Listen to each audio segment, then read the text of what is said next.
यदि आप चाहते हैं आरके म्यूजिक की ऑडियो वीडियो सबसे पहले आप तक पहुंचे, तो लाल बटन दबाकर हमारे चैनल को सब्सक्राइब करें और साथ में घंटी के निशान को दबाना ना भूलें।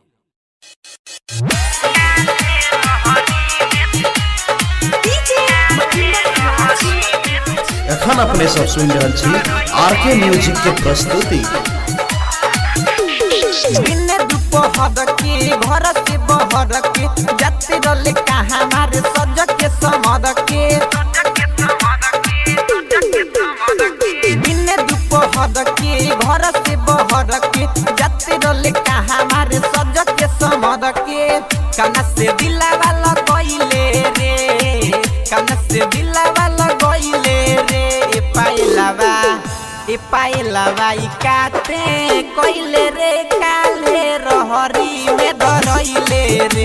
ए पाइलावा ई काते कइले रे, काले रहरी में धरइले रे।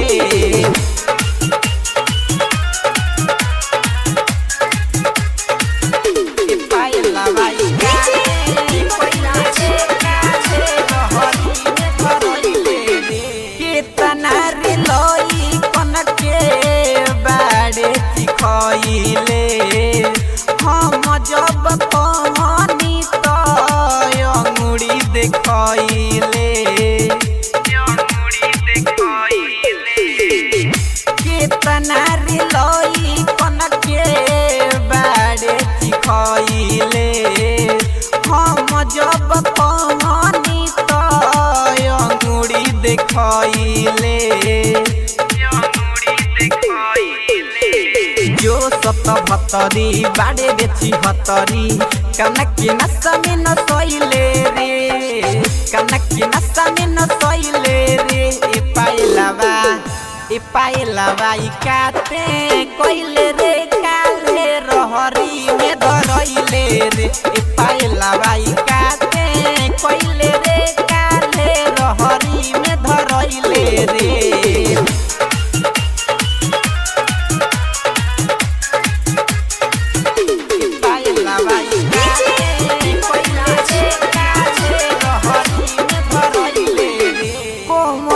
कोहिला तुहरा लहंगा में मोचबा, एही से तो बिगड़ल तुहार घटिया ई सोचबा।